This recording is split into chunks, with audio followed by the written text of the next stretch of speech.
welcome to the Momversation Club, the podcast born out of the idea that every mum needs a tribe. I'm Claire Strong. And I'm Christina Struckmeyer. We're two moms just like you, navigating the chaotic, challenging, and often isolating world of motherhood. It's said that it takes a village to raise a child, but we want to know, where the F is that village? It's a question that resonates with so many of us who find ourselves raising children, managing careers, and trying to maintain our own identities, often with a sense of isolation. But we're here to remind you that you're not alone. The Momversation Club is your village, a place where you feel valued, appreciated, and understood. We believe that by sharing our own experiences, successes, and struggles, that we can create a virtual village for all you amazing mamas out there. So join us every week for an honest, raw, and relatable discussion about all aspects of being a mum, including the things you just can't talk about with anyone else. So if you've ever asked yourself, where the F is that village? Then you found your tribe. Let's get into it. Hi, Christina. Hey, Claire. How are you doing? I'm doing good. How about you? I'm doing good. I was just chatting with you a minute ago off camera that I have been getting into some reality television lately. I don't know if you're deep into that, but one of my favorite things to watch is actually the Great British Cook-Off. Do you watch that? Because you're from that area. Do you watch that? Is that something you would watch? I don't watch a lot of TV, and I'm not very good about watching English things either. So I'll be honest, I haven't seen it. I've not seen it for a few years. But why are you into it so much? What do you like about it? Well, so we recently started watching the juniors version, which is so cute, but also these little kids, like the way that they can cook makes me feel so bad about my cooking skills because they're like 8 years old. But what's so funny is like when they get upset, I think that I'll be on record. I think that British children might be a little bit more advanced than our kids because they're so socially, like, at least the ones they pick, they're emotionally in tune with themselves where they self-soothe on camera. Like this little girl dropped all her like cookies and she's like, well, I'm not going to have a cry about it because it's already happened. And she like moved onward. Oh my God. So you know what that is? That is an example of the keep calm and carry on spirit that we know. Seriously, we do. It's that stiff upper lip. It's the, there's no point in crying over spilt milk. It's that kind of thing. And it's clearly still prevalent in our I think youth so, because I definitely cry if I've spilled some milk. But one of the things I love about watching the show is I go, because me and Alex are watching it together, I go, I'm going to bring some of the slang into me and Claire's conversations and see if she notices. And so I've been waiting for an opportunity to use my new word that I've learned, which is chuffed. So that's really funny. So that's actually a northern word. That's a Yorkshire phrase. So do you know what that means? Yes. No. Do you know what that means? Do I know what it means? Yes. It's like you're pleased, like you're delighted with something. You're chuffed. You're happy. So this is the context you would use that in, and that is very much a Yorkshire slang term. So, and if I was to say it in proper Yorkshire slang, it would go like this: "Oh, I'm right chuffed." I'm right chuffed. I'm right chuffed, not right. Oh. I'm right chuffed. Right so chuffed. Right. So yeah, in Yorkshire slang, right is right. So instead of saying right, you'd say right. And so, and chuffed means happy. So you'd say, yeah, I was right chuffed with, and this is another one. I was right chuffed with me sen. So instead of saying myself, you'd say me sen. Oh my gosh, I love it. I love your guys' slang. But then, so I'm thinking, oh man, I'm going to bring this to Claire. But one of my favorite things about our friendship, Claire, is when you are, because off camera, we talk and chat about things. And when you're upset about something, you bring out all of your slang. And I love hearing it. And so you'll be like, oh, we bloody right. And it's like going on and on. And I'm like, I love her so much. Oh my God. That's hilarious. I am actually really pleased that you know some Yorkshire slang. So so we're going to incorporate the word chuffed into our podcast because I think it's a great word and it's very underused, certainly in these parts. Yes. Well, speaking of chuffed, I'm very chuffed about some recent developments with Stella's school, and that leads us to today's topic. So today, if you're tuning in, you're going to be hearing a lot about Claire and I's experience experience with education and our children who both have specialized needs and need to utilize IEPs and other things like that. And so Claire and I have been talking off camera about my daughter Stella, who is 9. She's going into the 3rd grade, and she has, been in a specialized education. I need help. Maybe I should have some education. She's been in specialized education since she was maybe 3, and so we've gone through so many things with her. And this past year, we've been having some troubles with kind of getting services and things that she needs in place to be at her best self. And I am chuffed to report that we are, thank you, that we are on track, hopefully, fingers crossed, to mainstream her next year. Wow. Which, yeah, for those listening who don't know what that means, that would mean that Stella, instead of having her full day in specialized education in a special ed class, she will now be integrated into a class of her 3rd grade peers who do not have specialized needs for most of the day. So that is a huge change for it. And I can see you're beaming. So it's obviously something that you've really been wanting. So why was it so important to you, Christina, that Stella was in a mainstream classroom? She's just grown so much over the last few years. It's been hard. It's been a hard battle. And we'll talk a little bit about this today in the episode. But she started school when she was 3, which was like school in parentheses, like in quotations. And she did, preschool, and she did TK and things like that. But her first year of actual 0 to 5 school, 0 to 5th, was during COVID. Her first year of kindergarten was COVID.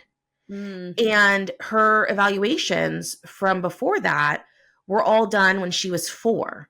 And so during COVID, we did not have the opportunity to see people in person. We didn't have the ability to do evaluations that meant something, because a lot of it was electronic, and children with autism have a real hard time with like socialization stuff in general. And to put them on a computer screen, I mean, it's worse.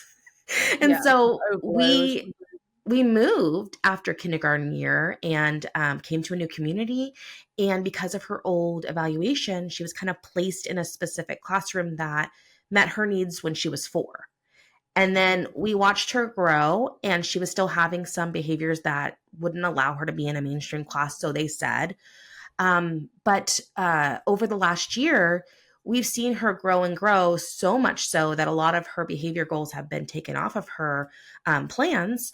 And we've been fighting for, why can't she have more time in a classroom of her peers, and with neurotypical children, because that would benefit her so much, because she's learning how to be social from them, and she's responding to her peers in a way that's positive. She loves when people talk to her and engage with her.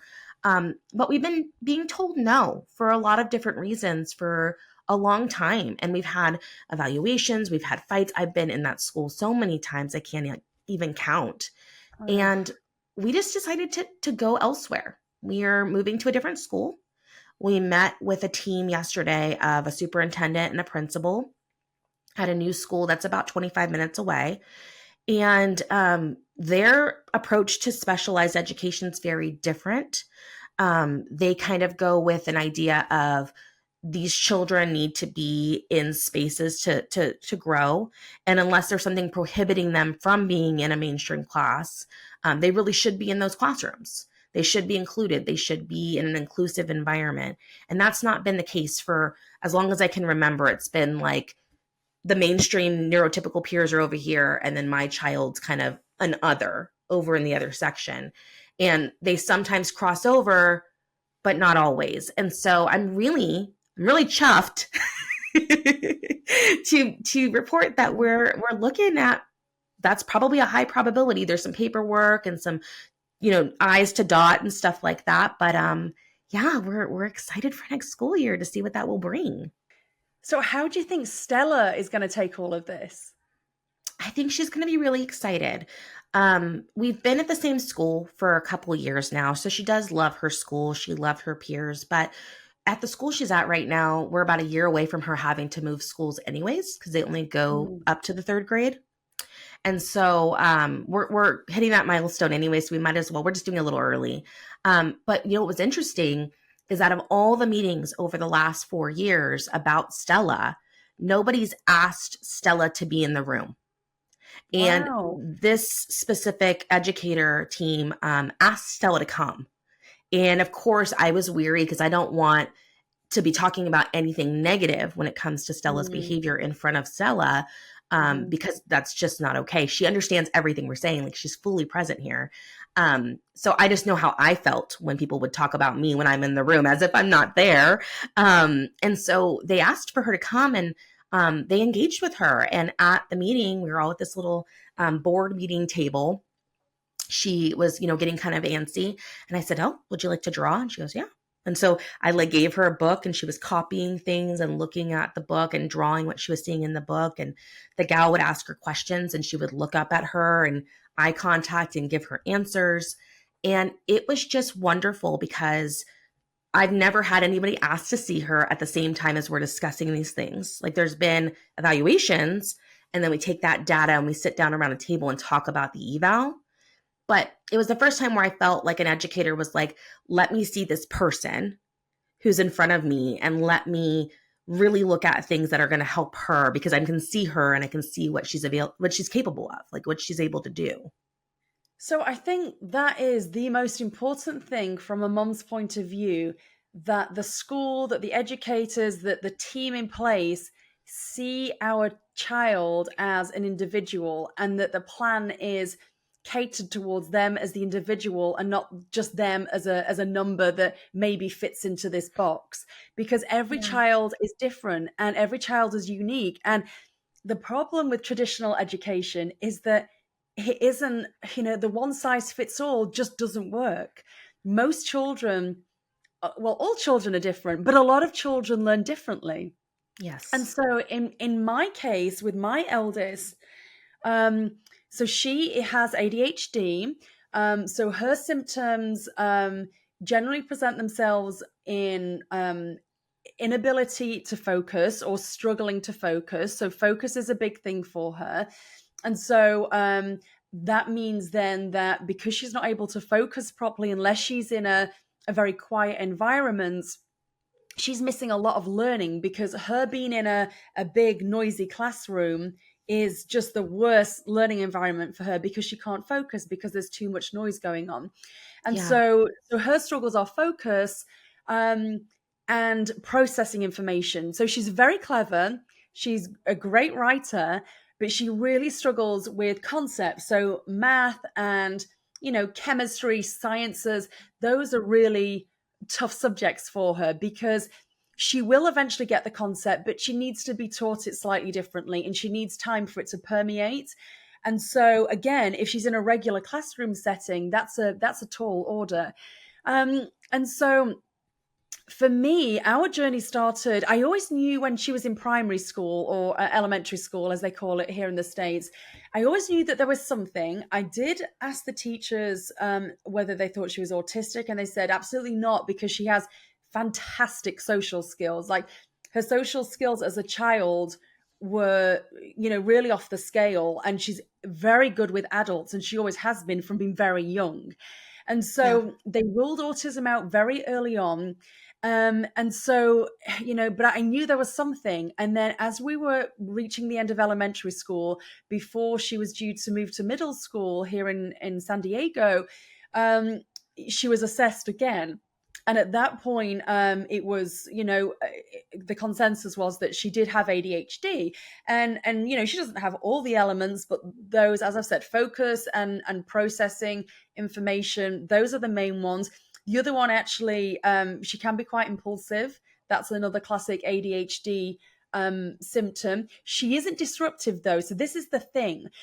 And as a mom, you just know there's something off, and you know that there is something that would be able to help your child. But I just felt Yeah. like I had to keep pushing for some sort of diagnosis, because with my eldest daughter, she wasn't one of these kids who is very disruptive in class, for example.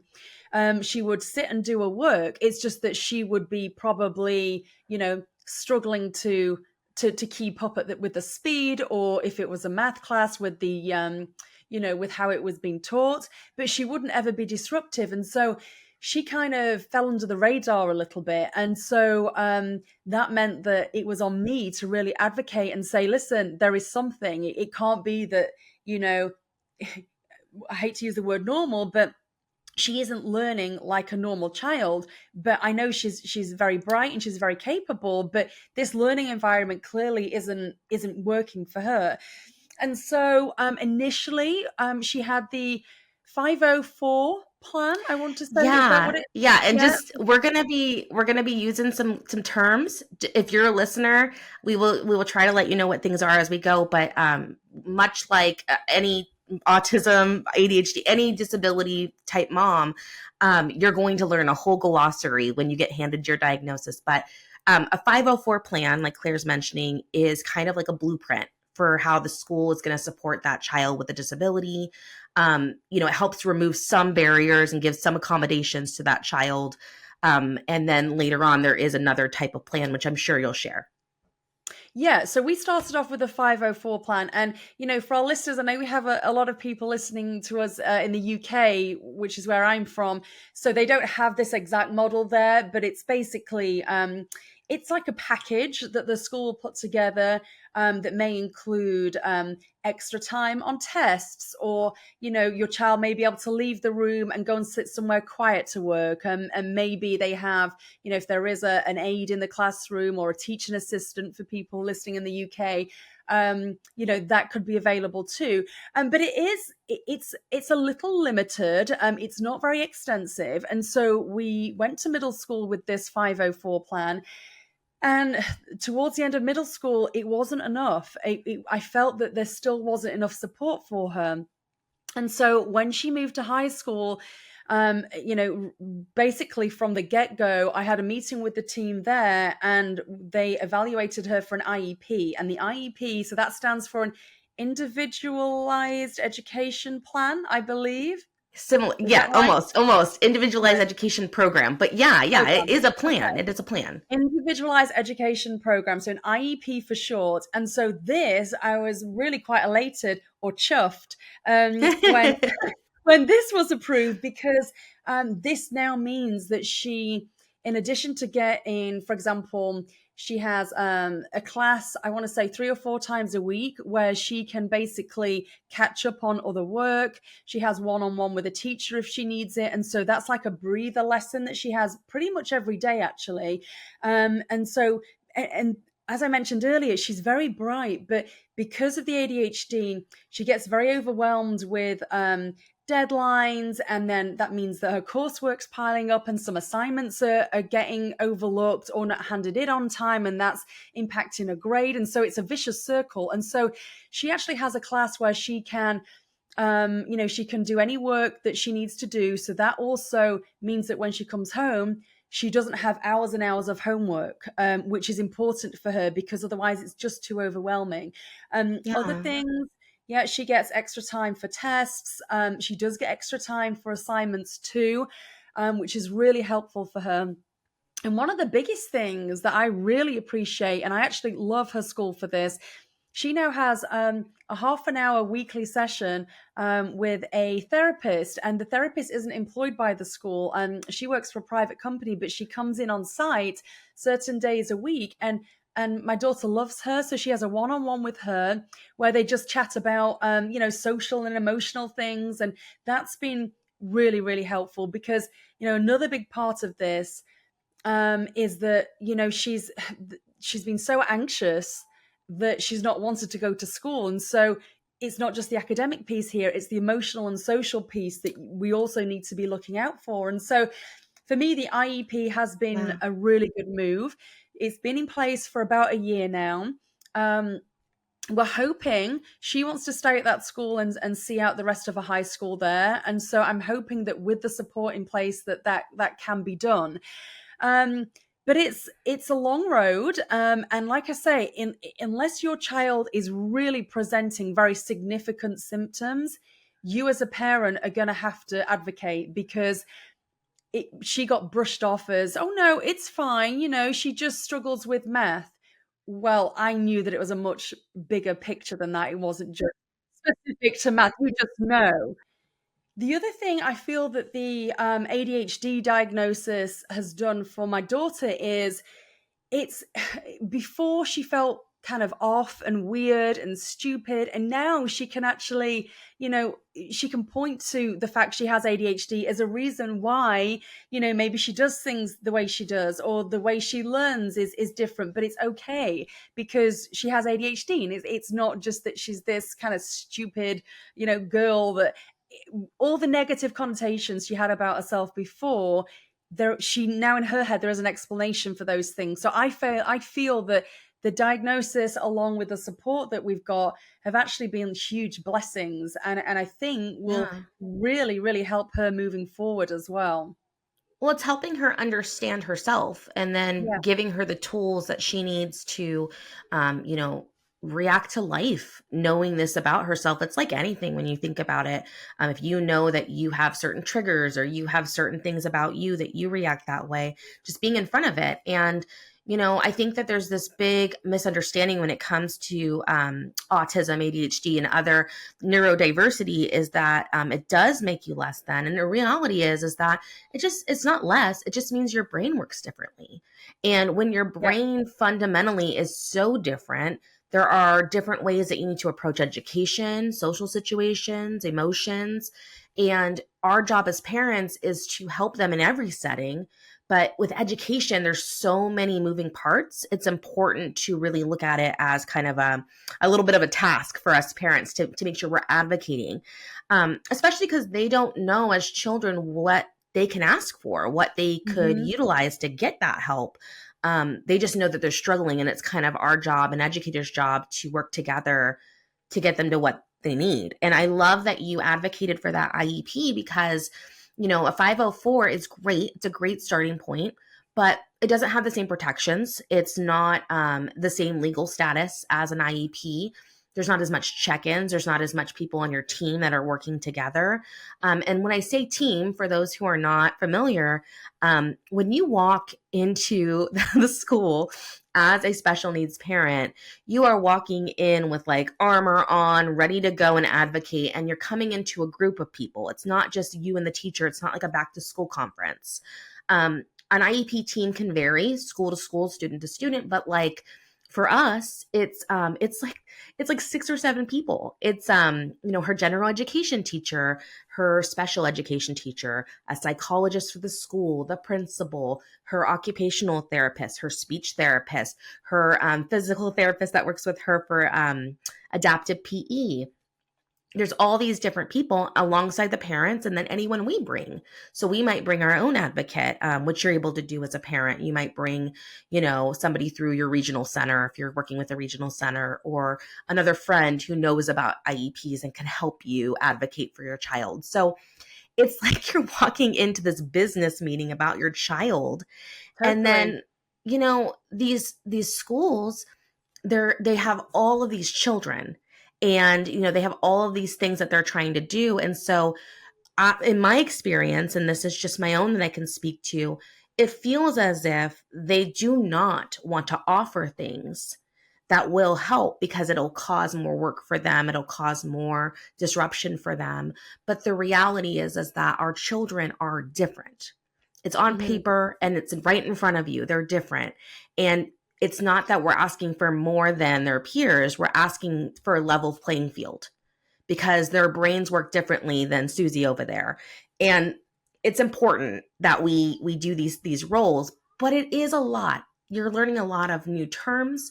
There's all these different therapies. And then throw in the fact that the internet has all these opinions about what you should and shouldn't be doing. And also everyone else has opinions about what you should and shouldn't be doing. It's a lot. I mean, Claire, you had a later diagnosis because of what you Hmm. described. What's been your experience like going into those meetings? How are you feeling when you walk into, like, say, an IEP meeting for that annual review or other types of reviews with them? Yeah, so it really has varied. I'm thinking back when my daughter was in elementary school, the meetings there. Now at that stage it was a 504, but you're talking about three people in those meetings. Now at high Yeah. school, I walk into those IEP meetings, like you said, there are about six people in there, and they're all Yeah. specialists in their field.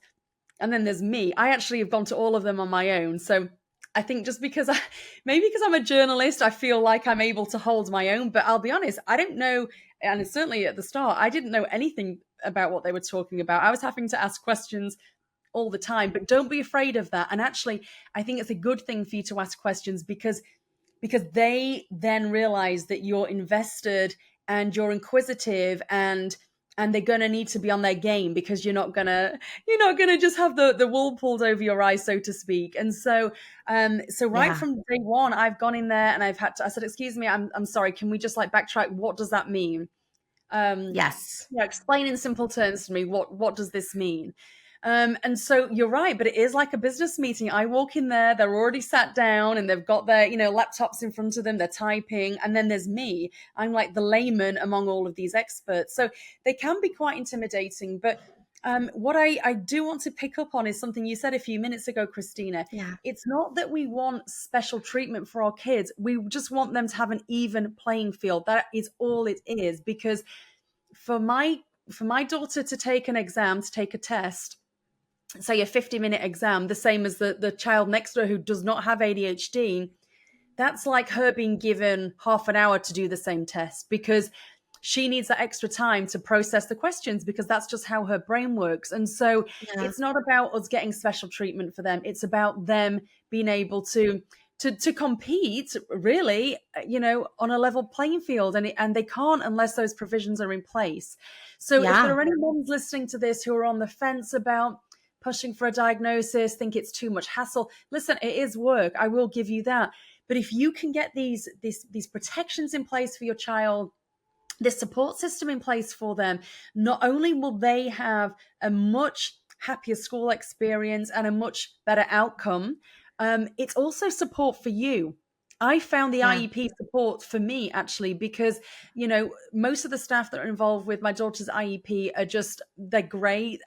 They keep me in the loop all the time, and so I get emails, at least a few times a week. That's And then great, her Claire. That's Yes, great and then her communication that doesn't it is often great happen. communication, and I cannot knock the school. And this is a massive school. This is a school that has 3,000 kids. Um, Wow. so it's not a small school. And actually, that concerned me. I wondered whether I needed to move her to a smaller school. But the IEP team is the only reason why I'm keeping her there, because she has an excellent IEP team in place. And the therapist, who is the icing on the cake, really. We have a meeting once a month. She calls me, we have a meeting, and she'll, talk about some of the things she's been discussing with Sophia. Obviously, there's some confidentiality there. The other great thing is that the school therapist and her outside therapist, so a therapist that we pay for privately, who she also really loves, they exchange notes and they're in contact, so they both know what they've discussed with my daughter, so that they're not necessarily covering the same ground, or one can focus Yeah. on one thing. So it's just great. We've got a tag team finally. I love um that, Claire. so I yeah, I yeah. think that you're totally right when you say, like, if you don't know something, ask someone. It's totally fine. And I'll add to that if you are new to your child's IEP, or you're going into school with a preschooler who is going into, a specialized education situation for the first time, there are courses available. That's what I did. I'm with you. I didn't bring anyone to my first meeting. In fact, at the time, her father was not at all plugged in to her needs, and was kind of acting like it wasn't happening. And Wow. I jumped into action and I took an online course, and learned all about my rights and like what I could and couldn't do in an IEP, and like what types of responses I can have. Like, for instance, you don't have to agree with everything that they say. If you don't like something that's being suggested, you have the opportunity to say, okay, well, let's try that for 90 days, or let's try that for 30 days, and then have a meeting and see how that's going. Let's keep track of the data of how that's being implemented and come back to the table. You don't have to just roll over and take whatever they say. You can also come to the meeting with ideas, and they may say, we don't have time for that. We don't have funding for that. We don't have an aid for that. You can say, you know what, this has worked here. Let me suggest this. And then I'm not going to sign the notes. Let's have another meeting after this, and I'll bring someone with me so we can complete this conversation. Like, you don't have to sign the paperwork right then either. You can take time to review everything that's being said, add your own notes from a place maybe at home. Because a lot of times, Claire, and this is maybe me just generalizing, but I have found with neurodiversity that if there's a child that has neurodiversity, there may be a parent that also has some neurodiversity. And so if you're someone who gets overwhelmed in that meeting, you can take your things home, review them in a quiet space, just like your daughter does, and then sign them later and return them to the school. Like, you do not have to do it right then with all that pressure. Yes, and they do, to be fair to my daughter's IEP team, they do every meeting say that to me, you don't need to sign this here. Now, I've generally been happy with what's been discussed. So I'm like, no, I'm good to sign it right now. I'm happy with this. This is a great plan.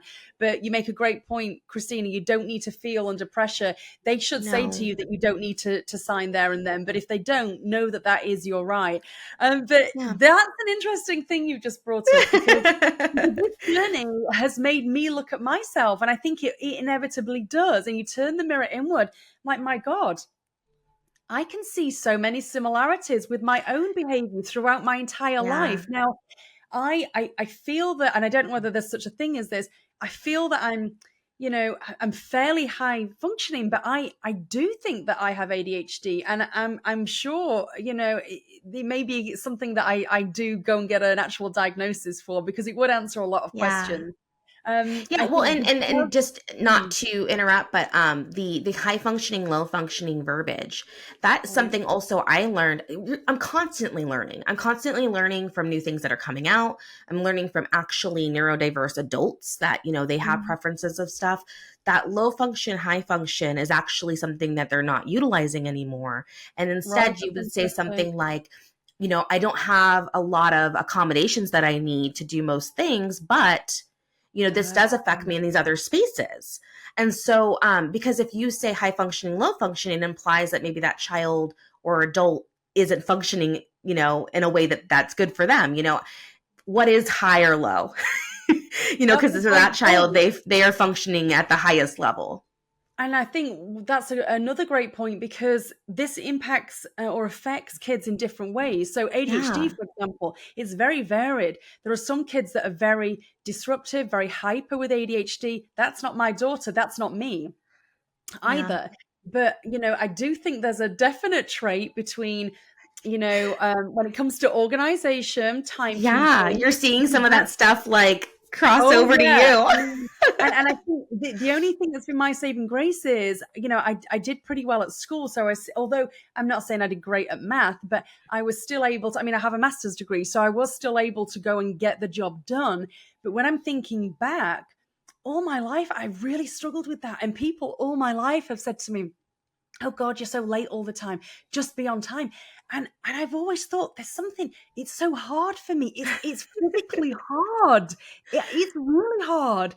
No, I so hear you, because one thing I'll mention though in this conversation is that I believe neurodiversity, like anything, is kind of a spectrum. And so you may have certain characteristics of someone with ADHD and not have ADHD. It could be that you're just resonating with that. Just like if you have, for instance, someone who's a narcissist in your life and you're like, I think I'm a narcissist because I do this, this, and this. You may not be. You may just have certain traits. But it's important to, if you're an adult and it's affecting you and it's in a way where it's affecting your day-to-day, there's no harm in getting tested and seeing if it's something that you do have indeed, and then having the tools from there to implement them in your life. And know, just like, your older daughter, now that she knows, she can go, oh, this is why this chain of events is occurring. Like, now that I know this about myself, I can do better. And I just think it's good. But getting back to these meetings that we're having, right, with these people. So you can take courses online. There is online glossaries, and we'll put some in the show notes of all of the different language you're going to hear, because there's so many acronyms. There's so many. You're never going to know all the things. Like, I have been in this for a hot minute and I still go, wait, 1 second. What was that? Like, I don't remember. Also, you're going to get reports and paperwork from everybody and their mothers. And it's important for you to review that stuff before you go into these meetings. But like, if you're anything like me or you, things get tossed everywhere. And so something I found really helpful, and I'll just kind of show you because I have a visual, and I was just at the meeting yesterday, is I have a binder. Oh, wow. And I section it off, and I have her like daily school schedule of what's supposed to be happening. I have all of her latest IEPs, all of her, things that she's had evaluations for. If there are any emails that we've had that I want to discuss, I bring those printed out and I bring copies for them. Oh, wow. And I highlight the sections where we're going to go over stuff. Like, I'm ready. Like, I treat this like a freaking job. Yeah, and so it's been really helpful to have it in a big binder. I'm going to probably have to upgrade because this guy is kind of thin. I think I'm going to need one that big. Wow. That's really impressive and so helpful. But so that's the other thing. This is, I mean, it is like a full-time job. It's a job. And it is a job. And if you're someone that, even if you don't have ADHD yourself, if this is a different world to you, and if you're juggling a lot of balls like most mums are, it can be overwhelming, especially if you're doing this on your own. Because I tend to deal with this on my own. I don't delegate this. I just, I don't even, honestly, I rarely even tell my husband that there is a meeting. I just go, and I may tell him after how it's gone, but I just kind of soak it up and take on all the responsibility and pressure myself. Now, that's not a good thing. I know that. I know it's not, but I just want, if there are mums listening to this who are in a similar boat to us or who are just embarking on this journey, just know that it can be overwhelming, and that's okay. It's not because you're failing. It's because this is a lot. And so I would encourage you to try and, share the burden, if you like, with someone else, whether that's your partner, whether that's your mom, whether that's a friend who's going through it too, because I do find it really useful to chat with parents. If you can find another mom who is going through that, it's just such a relief. I speak with my sister-in-law because two of her children have similar characteristics to my eldest daughter, and so she gets it. So I can call her and talk about any of this, and she's like, "My God, I know." So this was my day yesterday. I'm like, thank God, it's not just me. It's not just my child. There are other people going through that, and that makes me feel so helpful. Better. It is, yeah. Yeah, I mean, and if you're in an area, especially if it's not super small town, there usually are like support groups and stuff. And that's something I did when Stella was first diagnosed when she was little. I felt like I didn't know anything about anything. And I am the kind of person that throws myself into stuff hardcore and like I want to know all of it. I must be the journalist in me. Like that must be what's going on. Yeah. But I found a support group, and there were a lot of parents that had children slightly above Stella's age. There were people that had teenagers. And what's interesting is every child on the spectrum, every child with developmental disability, every child that's not neurotypical is different. And so some of the feedback I'll say is when you go into those meetings, just remember that your child is your child. And these are not necessarily reflections of how things might go for you and your child, because there were a lot of stories that got shared where I felt like it was actually not helpful. It was kind of scary to hear some of that stuff. And then there was other stories that were shared where it was like, oh man, I almost feel like that's setting me up to like compare her progress with this other person because they're doing so well. So just kind of knowing your child. And then, support groups online, Facebook groups, that kind of stuff, other local moms and moms groups. I have a really great friend who's got a daughter about a year above Stella's age, and we talk about things, and I love that I can share stuff with her, and she doesn't have that look, that face that you make when you're like, I have no idea like how to relate to that. She's like, oh yeah, I've been there. Oh yeah. Like, I'm like, have you ever, like, I was telling her about something with Stella, and she's like, well, let me tell you about my child who we were at the airport and she ran away from me, got all the way up the escalator and got to TSA. And I was like, okay, I feel better. I feel better about my kid. I think that's what it is. It's just you automatically feel better when you know, because at the time you think, my God, this is only happening to me. This is terrible. Why can't Yeah. like my kid be like the other kid down there that seems to be, just getting on with life? Why have I got this drama and this constant chaos? And then you speak to someone who is also living your life and you're like, my God, yeah, actually, this is not as bad as I thought because their kid's just done something even worse. And so, okay, Or equal. Like you're like, okay, they get me. Like yeah, this we is don't need not. to, yeah, it's not a competition, but yeah, or equal. But that just, just that, wow, Well, that and ability people come to out of the woodwork relate. when they find out your child has a special need. Like they have, I remember when Stella was younger and we were getting into the school, there was all these other parents of neurotypical children that were like, oh yeah, my cousin so-and-so had a son who had autism and she removed, wheat from his diet and he's cured. And like there would be all these different stories of people who knew someone who knew someone. And I'm like, that's great for your friend. Like, I'm going to go ahead and carry on doing what I'm doing. And it's hard because there are so many opinions and stories and thoughts. And really, like you mentioned in the very beginning, you as a parent know your child and you know the opportunity they have, you know that they're capable of. You can see, what needs to happen for the next step. You don't need to know the whole road to be Mhm. able to take that next step with them. And, I've done some stuff that's, controversial. One of the things I'll say is if you have a child that is not neurotypical, is you might encounter an acronym called ABA. And I've mentioned that Yeah, to you, Claire, before, but it's yeah. applied behavior analysis. It's a therapy. Oh, And okay. whenever I say that, there's two camps of parents, right? There's parents that go, ugh, like we don't like ABA, and they don't even know why they don't like ABA. It's just like something that people say. And then there's other people that are like, wow, ABA really helped us. It's shifted so much in the last 15 to 20 years of how it used to be versus how it is now.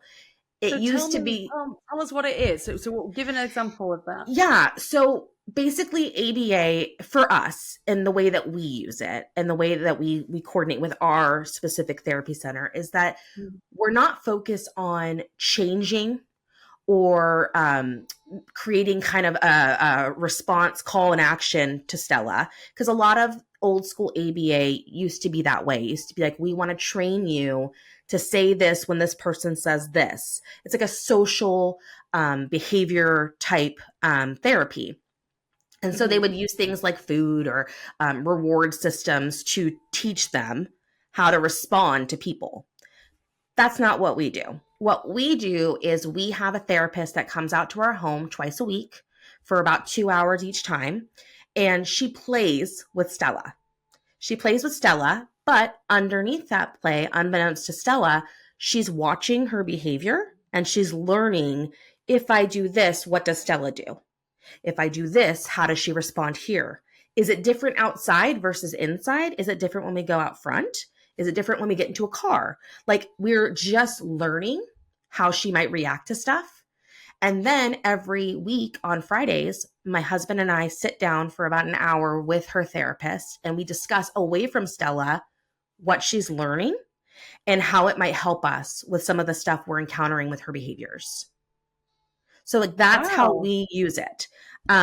They call it the way that they do the therapy is they do something called the ABCs of ABA. It's Okay. basically it stands for antecedent, which is Okay. basically like if you're targeting a behavior, like say every time that you ask Stella to clean up her toys, she screams no, and she won't do it, and that's a behavior that you want to target. You want to help her learn that it's okay. Um, the antecedent is what happens right before the behavior. So the behavior is the no. The antecedent would be it's time to clean up your toys, like that trigger. So like a trigger, yes, trigger. Yes. Mhm. The Yeah. resulting behavior is the A. So A is the antecedent, B is the behavior, and C is the consequence. So in that situation, if say she's in a school environment and they go, okay, Stella, we're moving to the next activity. It's time to put away your toys. And she screams, no. Well, the teacher may remove all the toys and say, okay, we're all done and do it anyways. So if ABA is coming in and learning and observing and watching this, we're learning how can we get the thing that we need to get done in a way that works for Stella's brain, that helps her function in this environment. So a way that we might shift it is say, hey, it's time to clean up, teacher says. Maybe the behavior is that we teach Stella to ask for 5 more minutes. Or what can Stella ask for to get in front of that behavior, because she's trying to calm herself, because her quick response is to scream no. And so we're learning how can we help her. And then even better, we're teaching teacher to maybe go, hey, in 5 minutes, we're going to be cleaning up these toys. Would you like me to help, or do you want to do it by yourself? Like, we're learning really how does she respond to stuff. That's kind of an example. Okay. And have you found, I mean, is there a general kind of formula for Stella? Is there a what? Is there like a general formula that you found works? For example, you gave the example of the teacher tidying away the toys. Instead of just doing it, giving her a 5-minute warning, and then almost giving her like advocacy and saying like, how would you like to deal with this situation? So you're putting the ball in her court. Yeah, so we learn tools like that. And there's other situations that are, happening at the house that might need to happen. For a while, she didn't want to go to school. And so she wouldn't put on her shoes, and she used to like run away and like throw things and yell. We have been able to learn that we had, in the beginning of that, we had like a visual calendar where we would one at a time pull each task, because the task of getting ready to leave was very overwhelming for her. It was too much to think about.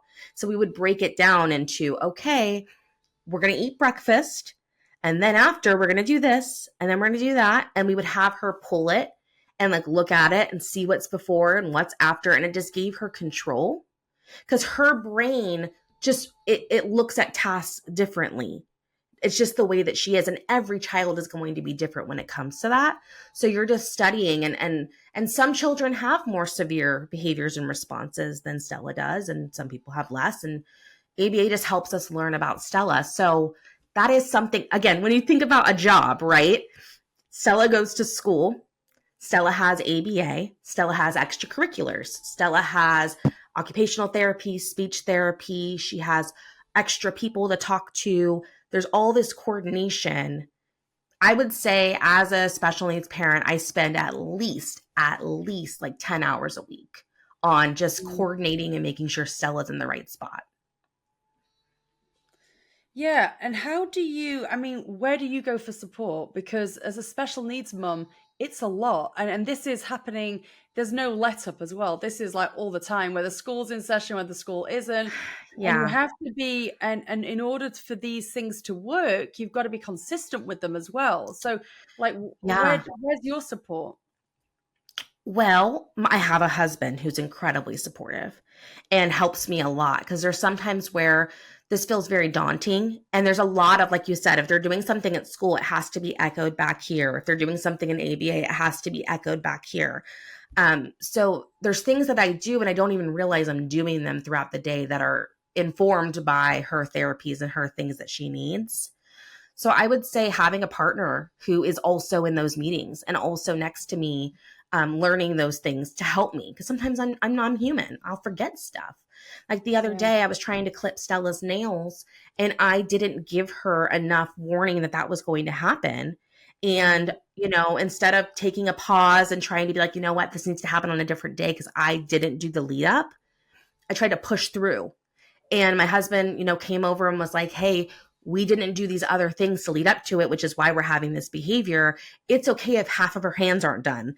Let's let it go, And then the next time I had to do her toenails, like to help her clip her toenails, I was able to say, today, in the morning, I said, today, we will be clipping your toenails.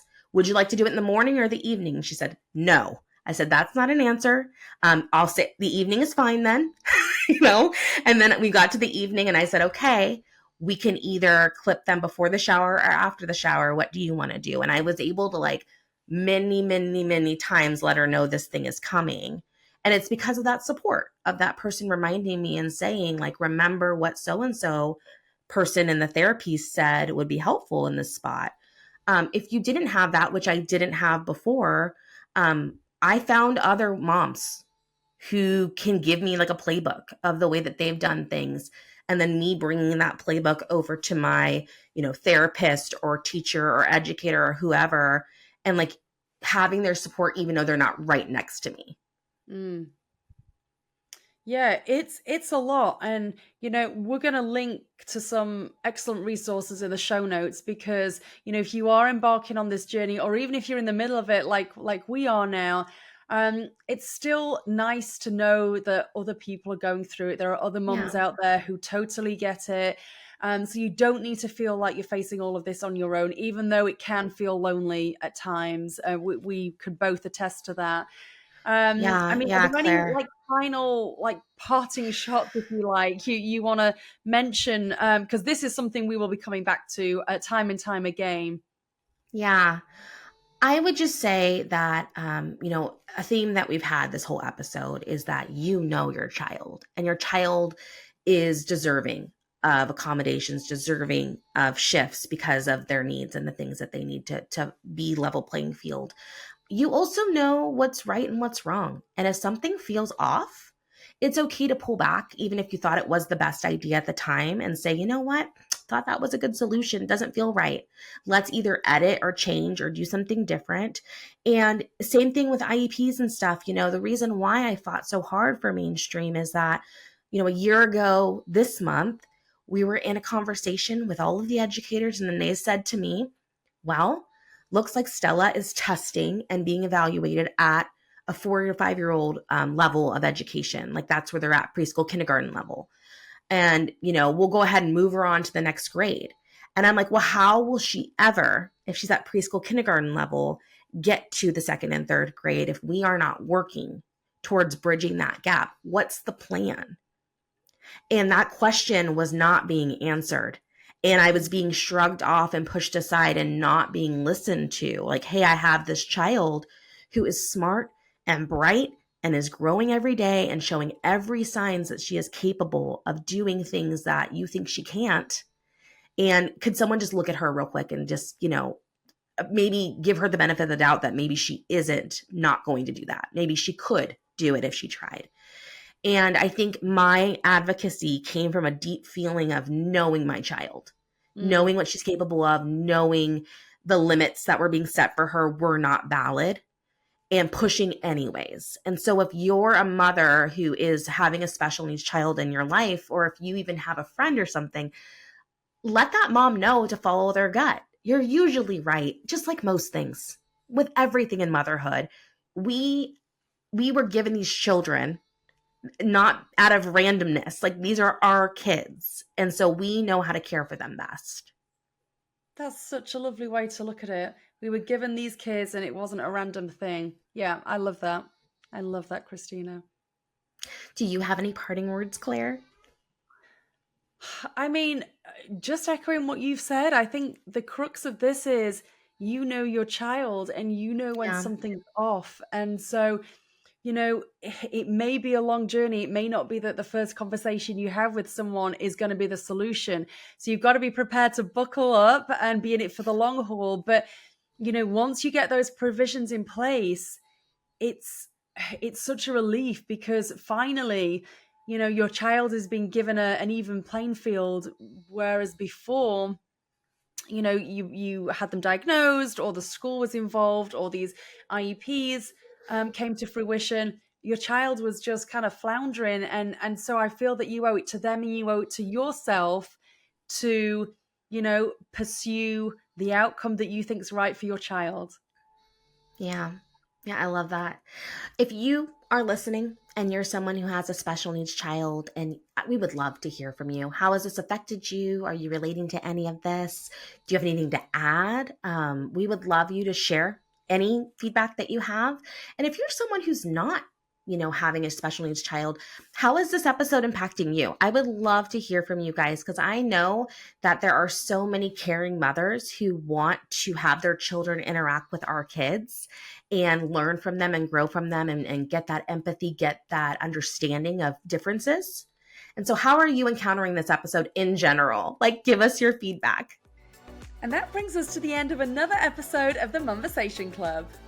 And if you've enjoyed today's show, which we hope you have, please don't forget to subscribe, like, and leave a review. Your support helps us reach even more moms and build a stronger village. Until next time, bye.